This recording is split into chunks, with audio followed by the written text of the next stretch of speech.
ধন্যবাদ জানাই অশোকনগর কল্যাণকর পেজকে, যিনি আমাদেরকে দেখিয়ে দিয়েছেন। ওটা আমাদের যখন আমরা ঘূর্ণিঝড়টা ভিজিট করি, ওনার বাড়িটা এমন একটা জায়গায়, সেই জায়গায় আমরা ভিজিট করতে পারিনি বা আমাদের নলেজে ছিল না। ডিজাস্টার ম্যানেজমেন্ট টিম যারা ছিল তাদেরকে আমরা বিভিন্ন জায়গায় ইনফরমেশন করেছি, কিন্তু ওনার বাড়িটা এমন ওএনজিসির সামনে, তো ওই খালপাড়ে, ওই জন্য আমাদের ওনার সঙ্গে যোগাযোগ করা হয়নি।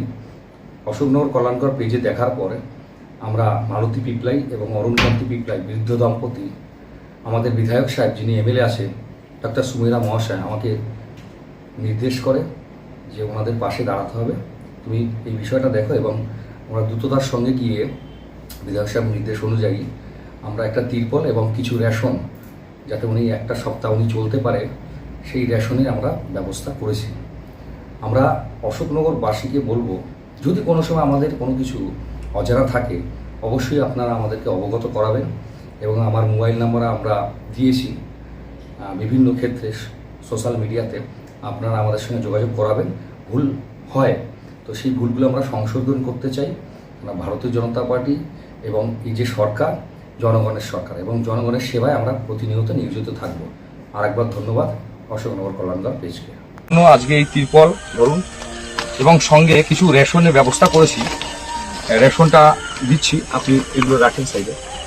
আপনার জন্য একটু শুকনো মুড়ি, আলু,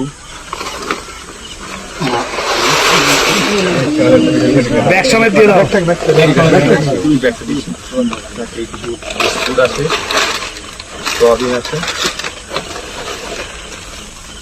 এগুলো আপনাদের যাতে সব নিত্য প্রয়োজনীয় জিনিস, তেল, চাল দিতে থাকা, নুনের প্যাকেট, এগুলো সব নিয়ে এসেছি। চালও আছে, এগুলো ডাল আছে। এটা আজকে আমরা একটা অশোকনগর পেজে আপনাদের ছবিটা দেখি, আমরা দেখার পরে খুবই দুঃখিত। আমরা আপনাদের কাছে ক্ষমা চাইছি। আমাদের কাছে আপনাদের এই কোনায় বাড়িটা আমরা ঠিক বুঝতে পারিনি, কারণ আমরা প্রথম দিন যেদিনকার ঝড়টা হয় আমরা ডিজাস্টার ম্যানেজমেন্ট টিমকে সঙ্গে নিয়ে তাদেরকে ইনফর্ম করে আমরা বিভিন্ন ক্ষেত্রে মানুষের কাছে কিন্তু আমরা পৌঁছে গেছি। তো আজকে যখন দেখে বিধায়ক সাহেব আমাকে বললো সঙ্গে সঙ্গে ডেকে যে বাপি তুমি যাও, আমাদের পাশে দাঁড়াও,